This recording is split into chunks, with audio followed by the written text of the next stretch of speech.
मेरे पीछे जो आप ये पेड़ देख रहे हैं, ये वही वट वृक्ष है जहाँ पे भगवान श्री कृष्ण ने अर्जुन को गीता का उपदेश दिया था। और अभिमन्यु थे वो युद्ध में मारे गए थे, और युधिष्ठिर जी के बाद हस्तिनापुर का जो सिंहासन है वो मिलता है अभिमन्यु और उत्तरा जी के पुत्र को, जो थे राजा परीक्षित। और राजा परीक्षित के बाद जो हस्तिनापुर का सिंहासन है वो मिलता है उनके पुत्र जन्मेजय को। जब चक्रव्यूह से बाहर निकलने की बारी आती है, वो सुनाने लगते हैं, तो जो सुभद्रा जी थी उनको नींद आ जाती है, और जिसके कारण अभिमन्यु जो थे आधा भाग सुन पाते हैं कि चक्रव्यूह में आप कैसे एंटर करेंगे, लेकिन उन्हें बाहर आना नहीं आता था। इसीलिए यहाँ पे बार्बरिक जी ने श्री कृष्ण को अपना शीश दान दिया था। तो ये वो स्थान, और ये सामने पूरा एरिया आप देख रहे हैं, तो ये है पूरा ब्रह्म सरोवर। और ब्रह्म सरोवर के बारे में कहा जाता है कि यहाँ पे ना बैठ के भगवान श्री ब्रह्मा ने सृष्टि की रचना की थी, और प्राचीन पांडव द्रौपदी कूप, तो यह वही स्थान है जहाँ पे द्रौपदी ने दुशासन के रक्त से अपने जो केश थे वो धोए थे। उन्हीं के नाम से जो है कुरुक्षेत्र का नाम जो है कुरुक्षेत्र पड़ा है। हमने आपने देख लिया भीष्म कुंड है, तो इसके बाद हम जाएंगे अभिमन्युपुर। यहाँ पे पुराणों के अनुसार यह मान्यता है कि यहाँ पे देव माता अदिति ने भगवान सूर्य को पुत्र के रूप में पाने के लिए कई वर्षों तक तपस्या की थी। और उसके अक्सर लोग इतना ही जानते हैं कि महाभारत का युद्ध जो था 18 दिन चला था, लेकिन उसके बाद क्या हुआ था, पांडव कहाँ गए और कौरवों का क्या हुआ, हस्तिनापुर का क्या हुआ, जिसके बारे में इतना सारा कुछ किया गया। कुरुक्षेत्र का जो एरिया है वो 48 कोस में है। तो 48 कोस का मतलब अगर हम किलोमीटर में देखें तो ये होता है करीब 150 से लेके 160 किलोमीटर।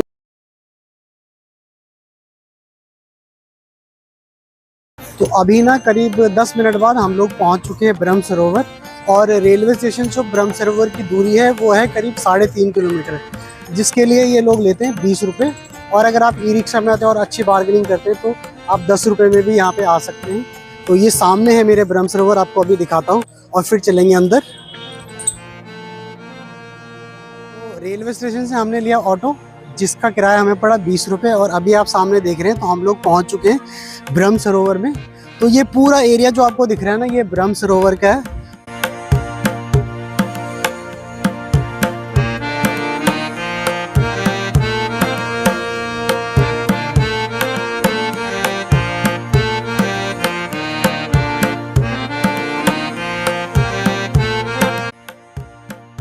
अभी ना मैं ब्रह्म सरोवर के अंदर, और जहाँ पे मैं खड़ा हूँ ये है गार्गी घाट, और ये सामने पूरा एरिया आप देख रहे हैं तो ये है पूरा ब्रह्म सरोवर। और ब्रह्म सरोवर के बारे में कहा जाता है कि यहाँ पे ना बैठ के भगवान श्री ब्रह्मा ने सृष्टि की रचना की थी। और कुरु वंश के जो राजा हुआ करते थे कुरु, उन्होंने इस जगह को देखा और इसका निर्माण करवाया बाद में। तो जिसके नाम से जो राजा कुरु हुआ करते थे, उन्हीं के नाम से जो है कुरुक्षेत्र का नाम जो है कुरुक्षेत्र पड़ा है। और ये पूरा घाट इतना बड़ा है कि इसको घूमने में ना करीब 2 से ढाई घंटे लग जाएंगे।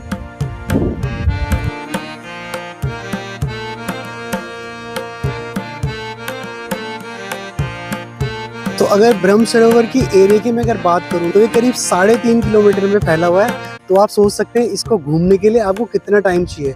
और अगर साथ में आप यहाँ पे देखेंगे तो आपको ये दिख रहे होंगे, ये अलग अलग नाम से जितने भी महाभारत के टाइम पे जो पात्र रहे हैं उनके नाम से अलग अलग यहाँ पे घाट बने हुए हैं।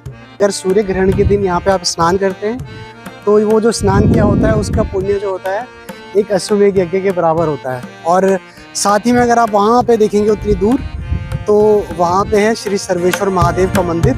तो अब इसके बाद आपको लेके चलेंगे सर्वेश्वर महादेव के दर्शन कराने।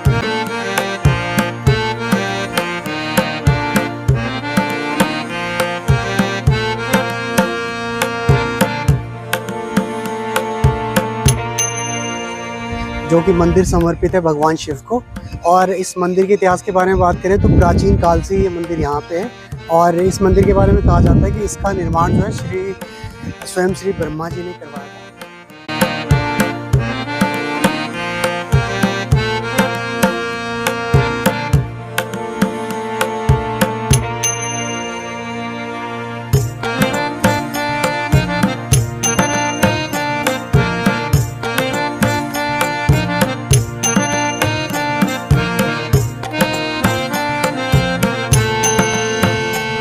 स्थान पे जहाँ पे बार्बरिक जी ने श्री कृष्ण को अपना शीश दान दिया था, तो ये वो स्थान है। आइए दर्शन कीजिए। और श्री श्याम जी के नाम से भी इनको जानते हैं हम। तो ये है श्री श्याम दरबार। तो मंदिर के अंदर फोटो खींचना अलाउड नहीं है, तो इसीलिए हम बाहर से आपको दिखा देते हैं, तो आप बाहर से ही दर्शन कीजिए।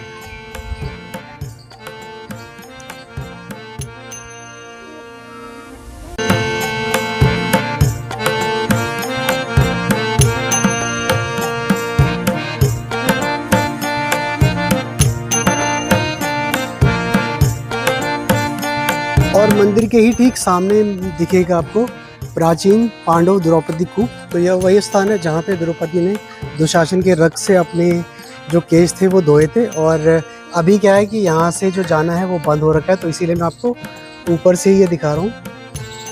तो ये वही कुआं है जहाँ पे द्रौपदी ने अपने केश धोए थे दुशासन के रक्त से। इसके बाद हम लोग जाएंगे गीतासर, जो यहाँ से करीब 6 किलोमीटर के राउंड।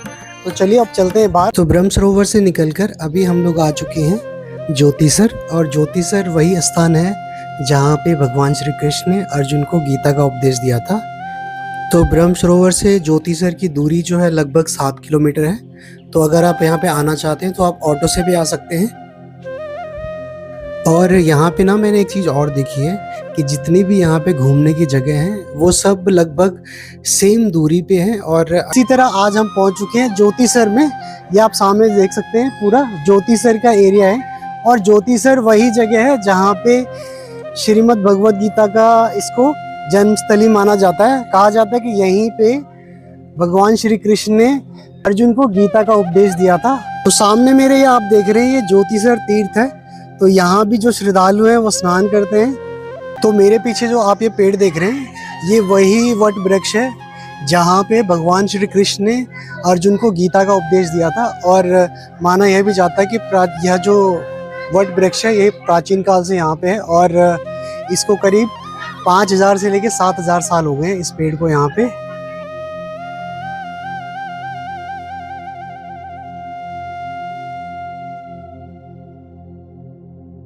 तो अगर मैं महाभारत के एरिया की बात करूँ ना कि वो कितने एरिया में लड़ा गया था, तो उस टाइम पे अगर आप देखेंगे तो 48 कोस में ये युद्ध जो है वो लड़ा गया था। और आज के अगर किलोमीटर के हिसाब से हम देखें तो ये करीब बनता है 155 किलोमीटर।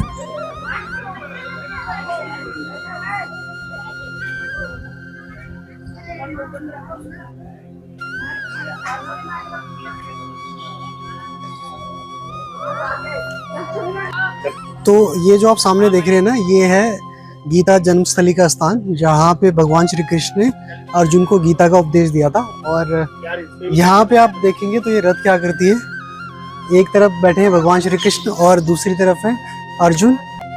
तो यहाँ पे आप देख रहे हैं भगवान श्री कृष्ण का विराट रूप। जब वो अर्जुन को उपदेश देते हैं तो उसी समय भगवान उनको दिव्य दृष्टि प्रदान करते हैं और अपने विराट स्वरूप के दर्शन देते हैं। अब हम लोग चलेंगे नरकातारी गांव। यहाँ से करीब 5 किलोमीटर पीछे जाके नरकातारी गांव है, जिधर से हम आए थे उसी तरफ हमें पीछे जाना है। तो वहाँ पे हम दर्शन करेंगे भीष्म कुंड के। और जहाँ पे भीष्म पितामह ने अपने प्राण त्यागे थे वो वही जगह है जहाँ पे अब हम जाने वाले हैं। तो चलिए मिलते हैं आपसे नरकातारी गाँव में। भीष्म कुंड के दर्शन करने के लिए आपको आना पड़ेगा नरकातारी गाँव। और नरकातारी गांव के मेन गेट से भीष्म कुंड की जो दूरी है वो है करीब आधा किलोमीटर। तो आप चाहें तो पैदल चल के भी आप जा सकते हैं यहाँ तक और फिर आप दर्शन कर सकते हैं नरकातारी या यूं कहें बाणगंगा के।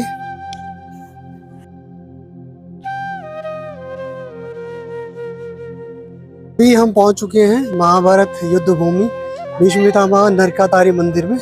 और यहीं पे है आपका भीष्म कुंड। राजा शांतनु और माँ गंगा के 8वें पुत्र देवव्रत, जिन्हें हम भीष्म पितामह के नाम से भी जानते हैं, इन्हें क्या था कि इन्हें अपने पिता शांतनु से इच्छा मृत्यु का वरदान प्राप्त था। मतलब ये जब चाहें तब इनकी मृत्यु होगी, इनके अनुसार होगी।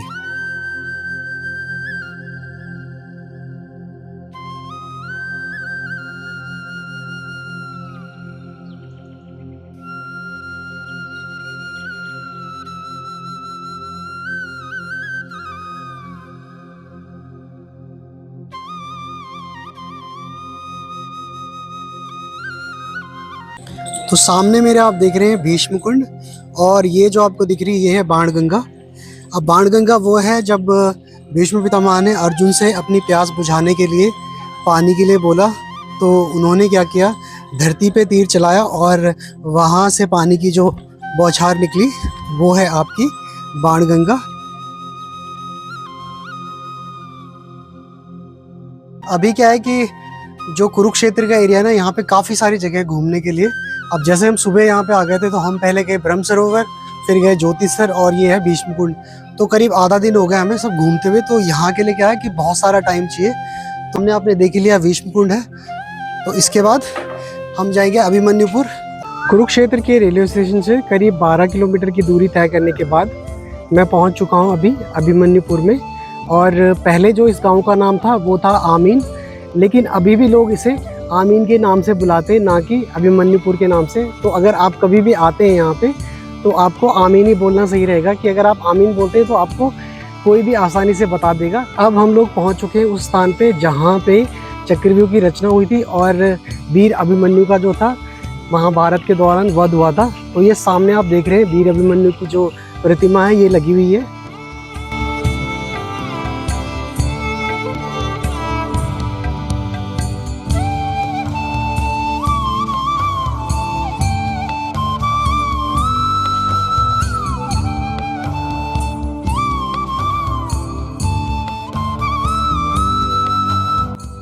तो युद्ध के 13वें दिन होता यह है कि गुरु द्रोणाचार्य जो थे चक्रव्यूह की रचना करते हैं। और चक्रव्यूह की जो उन्होंने रचना की थी वो की थी युधिष्ठिर जी को फंसाने के लिए, ताकि जो महाभारत का युद्ध का जो परिणाम है वो जल्द से जल्द आ सके।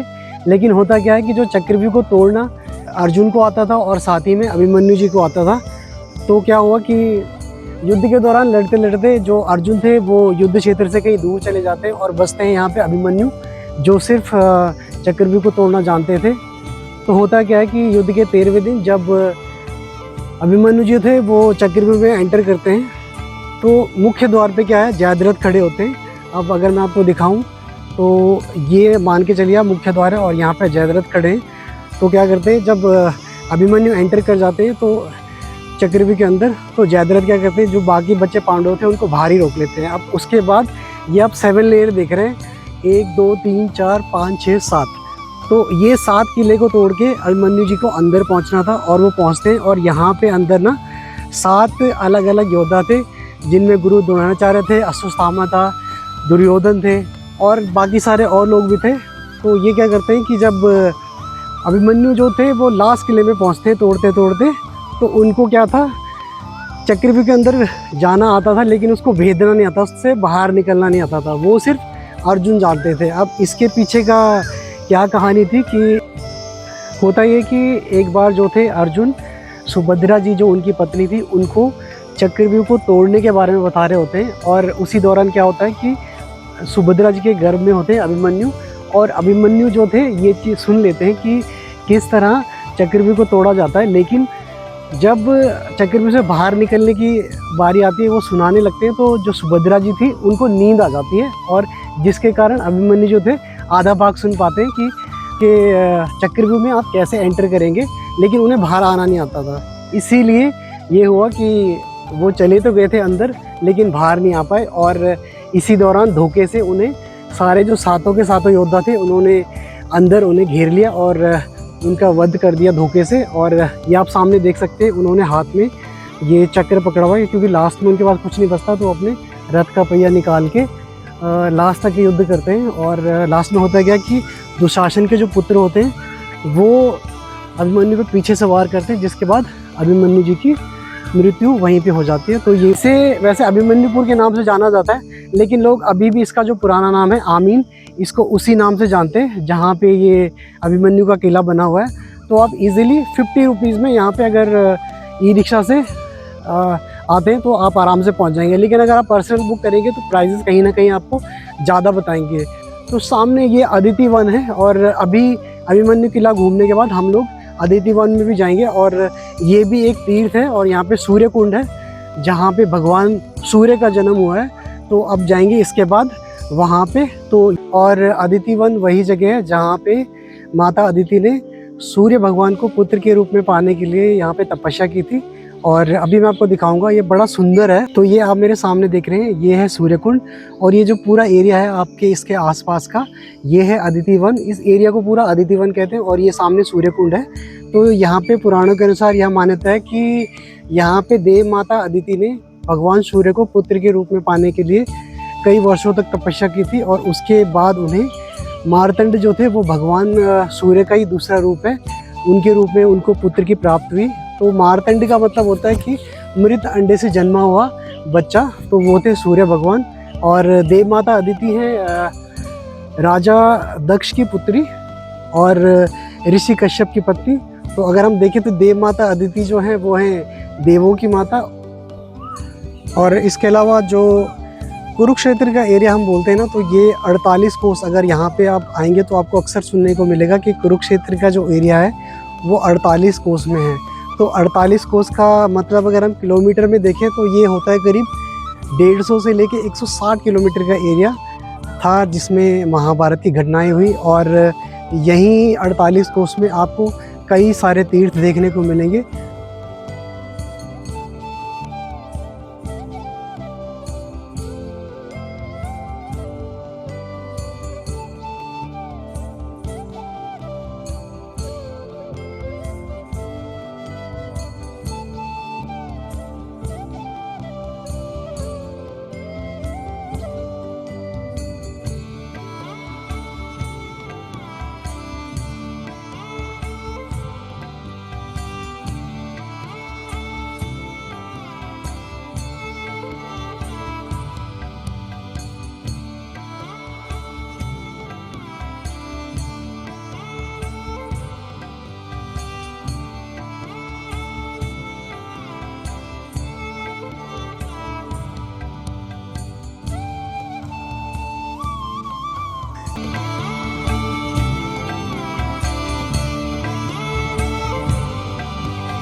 बात करें ना, तो महाभारत के युद्ध के बारे में अक्सर लोग इतना ही जानते हैं कि महाभारत का युद्ध जो था 18 दिन चला था। लेकिन उसके बाद क्या हुआ था, पांडव कहाँ गए और कौरवों का क्या हुआ, हस्तिनापुर का क्या हुआ, जिसके बारे में इतना सारा कुछ किया गया।